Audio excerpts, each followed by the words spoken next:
Hey there, how are you? Tanya here again. So, as you know, my channel is about mental health and emotional well-being, etc., etc. But the last few videos I've done has been because there's a lot going on in the world with politics, and we got such a good response to our GST and our tariffs video. But I'm going to take a step back because I had an incident in the past week, a personal incident. So I thought it was a good time to actually focus on this particular subject. So if you want more stuff about politics and my view on it, sorry, hit the microphone again. All right. Then please drop a like and say something in the comments what you want to hear me talk about. Also, Mum's videos. Mum's not well at the moment. Well, actually, she's all right, but she's between being at my sister's place and me being able to have somebody to collect her, blah, blah, blah. It just hasn't been convenient. So over the next couple of weeks, we will definitely get more of Mum's story. But today, I want to talk to you about the Let Them poem or theory. So there's two of them. One of them, the poem, was written a few years ago, by a girl called Cassie Phillips, and it's absolutely beautiful. And if you haven't heard it, I'm going to read it later on down the track in the video. You'll love it, but I'll probably read it a bit fast. So go and look for it on YouTube or on a podcast or whatever, and listen to it being read by somebody that's very articulate in their reading. And then there's a book called The Let Them Theory, and that was written and was a bestseller. It's available on Amazon and wherever else, by Mel Robbins, who's a motivational speaker. Now, there's a lot of stuff going on, and now not so much with Cassie Phillips, but a lot of people that don't think that Cassie Phillips was recognised for the beginning of it and how the book come about. But you can go and research that, and we'll do that on a different video. It sort of has a bit of a view on plagiarism, shall we say. So what I know in Australia, and I think in the rest of the world as well, is that if you use somebody else's work as the catalyst for your new work, then you need to reference them. Okay, and I think the issue that with the book coming out afterwards is a reference issue. Even if Cassie Phillips herself wasn't the one that has brought attention to it, other people have, because it's been such a big movement over the last couple of years. But I want to talk about human response and my personal situation with Let Them, because I've done Let Them for long before the poem was actually written. I didn't call it Let Them, but I just felt that about, like if different things come up and whatever, just let them, it doesn't matter. They're not paying your rent. They're not putting food on your table. Just let them, whatever they're saying, whatever they're doing. So I really resonated with this poem. But as far as mental health goes, there is a limit. And I'm going to use some well-known physicists, scientists, theories to talk about this. Anyway, so the Let Them poem, all right, I'm going to put my glasses on and we'll have it written on the side here, but please go and listen to it by somebody that can actually make the words sound beautiful, because I'm just going to read it as it is in front of me. The poem's called Let Them by Cassie Phillips. Sorry, I have to look down here. I'm getting used to looking to the side, so with my sight not being so good. So here we go. If they want to choose something or someone over you, let them. If they want to go weeks without talking to you, let them. Let them. If they are okay with always putting themselves first, let them. If they are showing you who they are and not what you perceive them to be, let them. If they want to follow the crowd, let them.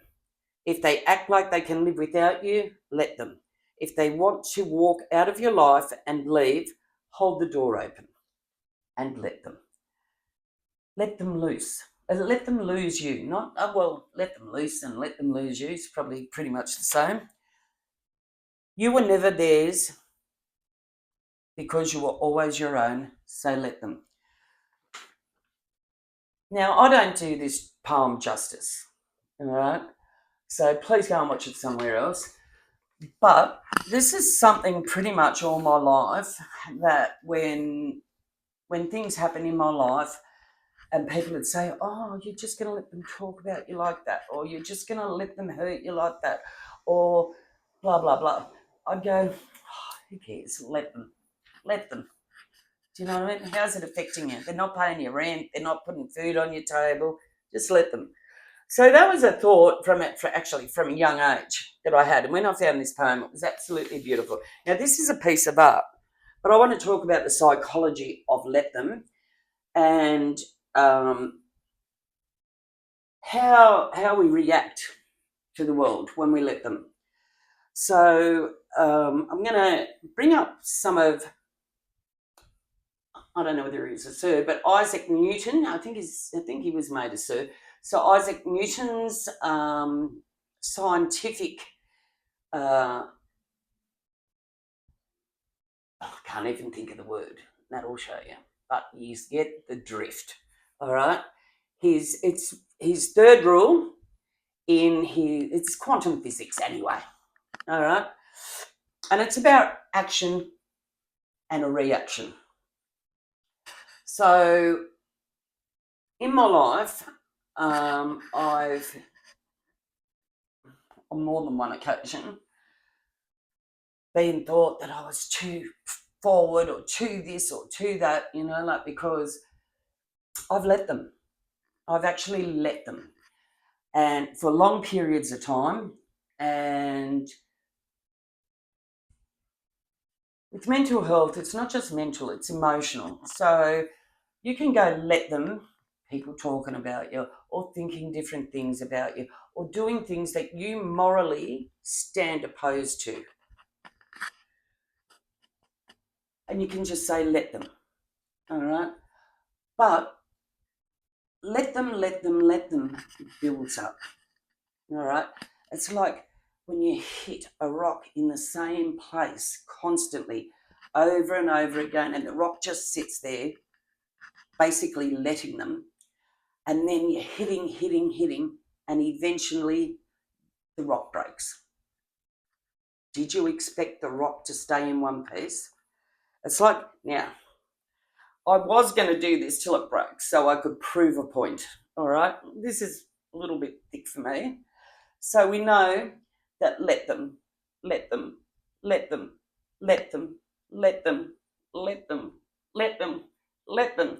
Now, I'm too scared to take it any further, but I'm sure that you get, if I keep going like a balloon, eventually that rubber band is just going to snap, and that's going to be a reaction.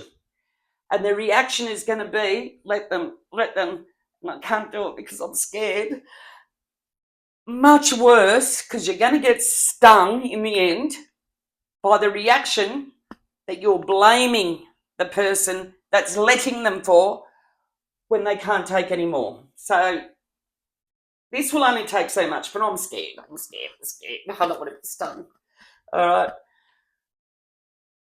But when you emotionally, whether it's friends, society, now I'm not talking about somebody walking in on you on a queue. I'm not talking about road rage where people just like all of a sudden decide that they want to attack somebody because they were trying to get into a lane, that they probably had to get over to the right and they were in the left, and you lose your shit, but you're in bumper-to-bumper traffic and stuff happens. All right, that's not what I'm talking about. Probably it's closer to home, like your family or your friends or mate, when I say family, it could be children, it could be your parents, it could be extended family, it could be your friends, it could be your community or whatever. And you sit back and you've worked on yourself, you've worked on all the stuff, and you're a person that just says it how it is, that you just point it, and you're not angry with people, but you're trying to show them what's morally right. Now, I know morals are different for everybody, but laws aren't. Okay? So you try and steer them gently, gently, gently, and then they crack the shits. And then all of a sudden you're the worst person in the world while you're gently trying to show them that no, maybe that's not right. Your treatment of that person, or it's not saying they can't have their own opinion, but there are levels. It could be, I'm going to give you a perfect example, and my son's going to hate it. So he rang me up a few days ago, and he was talking to me, and he's had a few issues, and he's a good boy. I love him very much, but he's a man, and I've supported him from a little boy all the way through. And he asked me a question on what would happen if he'd done a certain thing. And I said to him, well, that thing morally or legally would not be right. And if you want to have a good argument for yourself for doing that, you need to have your shit together. Now, he has got his shit together in some areas, but he hasn't in other areas, like all of us. Anyway, he was absolutely mortified and goes, oh, I knew I shouldn't have rung up. Well, hang on a minute. That's life. I'm telling you the truth. I'm giving you an answer to the question you asked. And instead of letting them, I hung up this time and said, after I got a statement about, oh, I knew I shouldn't have rung and asked, blah, blah, blah. Well, yes, you should have, because I'm giving you the honest opinion and the legal opinion on something. It doesn't mean I love you less, but you asked me a question, do you want me to lie to you? Anyway, didn't end well. But that's not the point of this discussion. But it's a very good narrative for you to see what I'm talking about. And I love my son very much, and we've all got shit going on, whatever. And I'm sure after the conversation, once he cooled down, that he thought about things differently. But the fact of the matter was, in that situation, that I have let them, and then responded with a hang up on the phone. So even though he knows I love him and I love him and he knows I know he loves me, the response is, like a fiery one. That's life. Everybody has that with their kids and whatever. But there are big issues in life, like with what's morally right and what I think and what you think. But what's legal in certain areas is a very different thing. And somebody can, even though they have certain morals and those boundaries are being broken by people close to them and whatever. And I think with mental health, a lot of stuff comes from people pleasing, or when people ask you a question, I'm gonna give you a line here. You can't handle the truth. One of my favourite movies, because people ask you stuff and they don't want to hear the truth. And there's not many people that can actually, when somebody they love asks them, that they give their truthful opinion on it, all right, and know it's not going to end up well, all right. I'm sure you've all been through this. But after a while, when you separate yourself and you avoid confrontation and you avoid things, and even where it's things that's actually legally wrong, not just morally wrong, but legally wrong, and people bring you stuff and they bring you stuff and they bring you stuff and they bring you stuff, and then finally, and you've suggested and you've tried to corral and let them see an opposing view. Now, 9 times out of 10, these people know what they're doing wrong. All right? They just don't want to admit it to themselves. They want to gloss it over. And then to everybody else, they want to make out, no, it's wonderful. Okay? But when you have a certain stance on something, and you're quite out there that my mental health can only take so much, but it's usually the truth.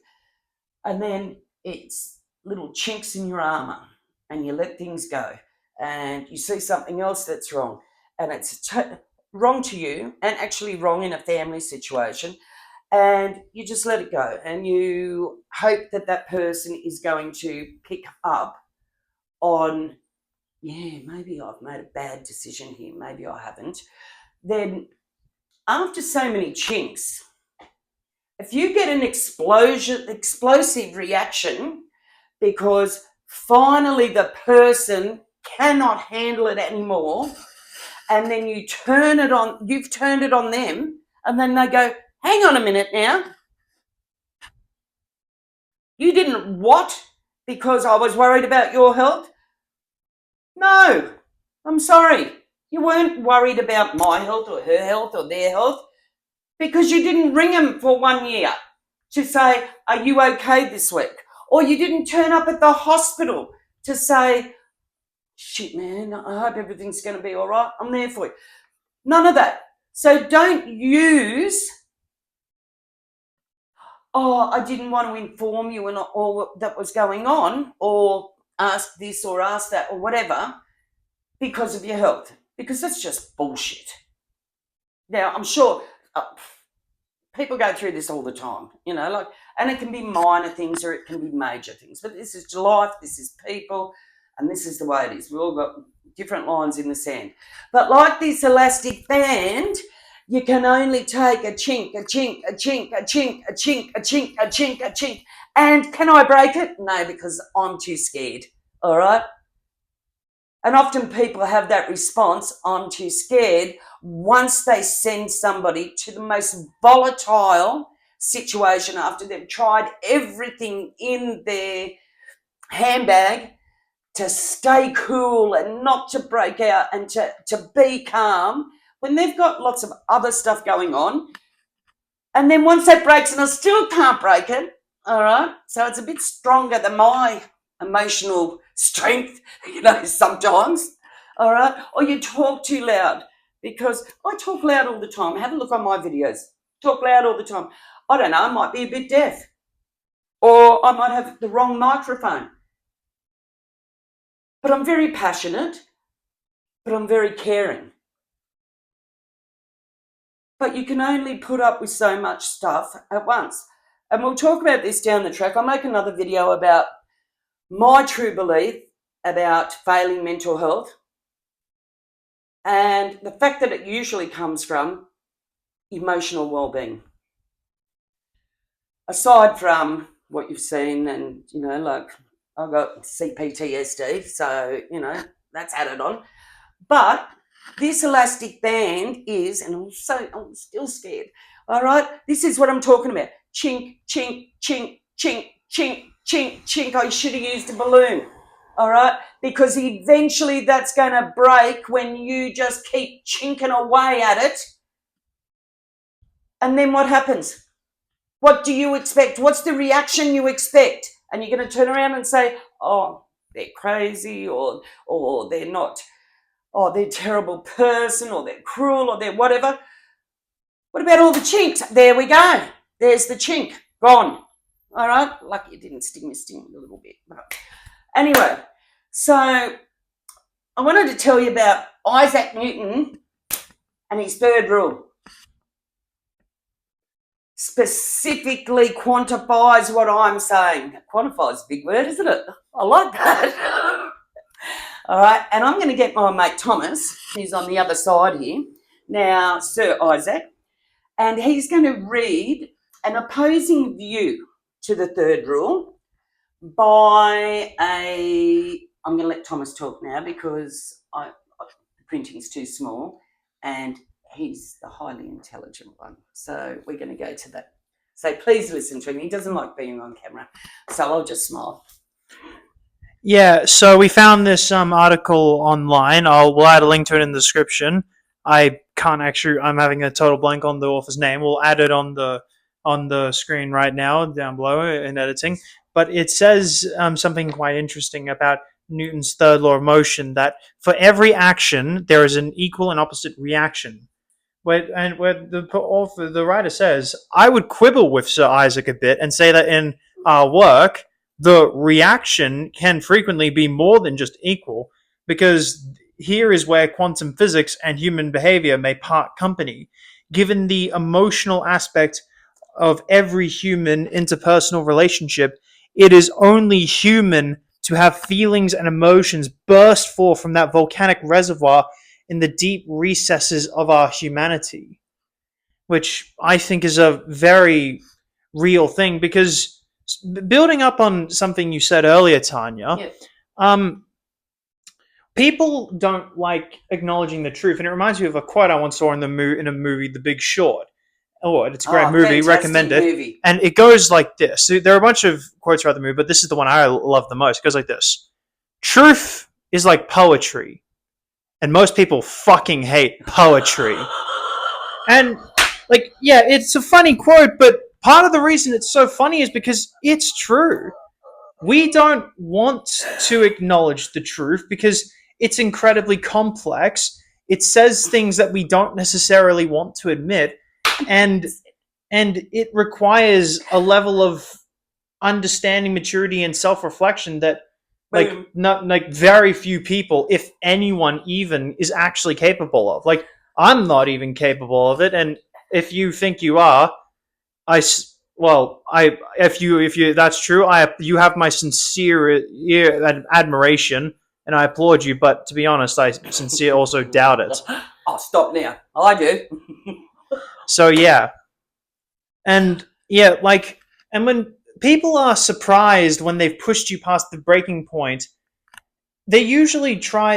It's because they can probably realize what's caused it, but they don't want to admit it. They would rather just think, "Oh, that came out of nowhere." Or if you are honest and truthful, which Thomas seems to think that nobody really is, and you have put out there that, yes, my mental health is fragile, and it's usually because of things that have happened and things that are currently happening or whatever, and you're dealing with them differently, and you put them out there, and people, and this is why we really have to, there's so many programs to help people with mental health, but the understanding is about, people go, oh, yeah, no, oh, I know somebody that's blah, blah, blah.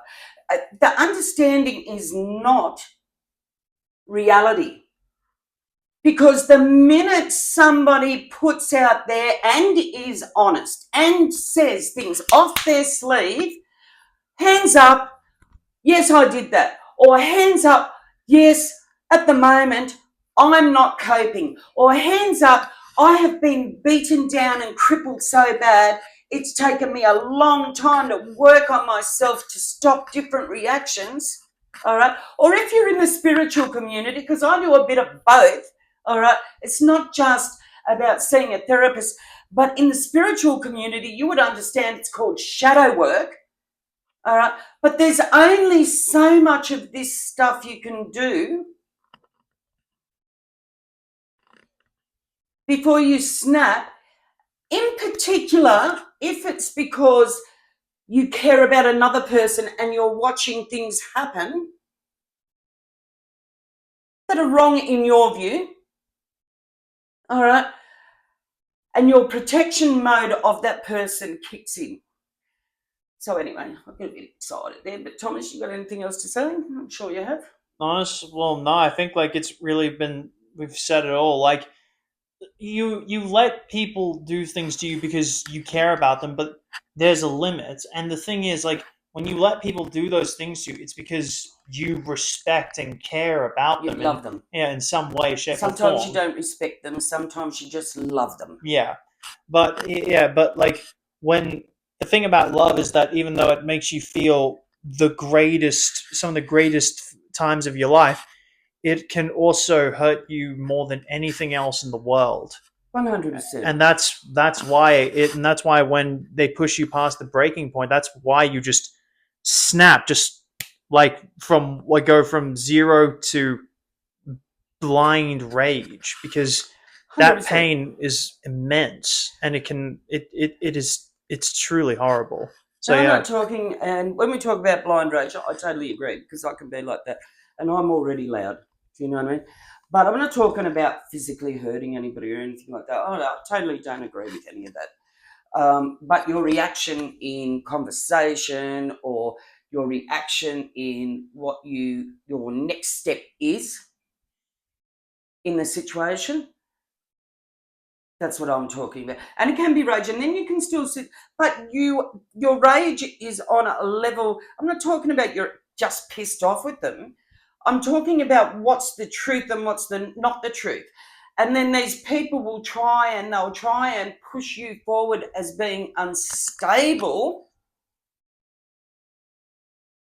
for themselves, what's the word, for their own agenda, so that they look like they're the innocent party or whatever, when it's all just bullshit. There's nothing wrong with people fucking up. I've fucked up all my life, but I've done a lot of good. I care about people. I care about who's on the street. I care about whether that cat's fed. I don't just care. My problem is probably, and why I've had so much therapy, is I overcare.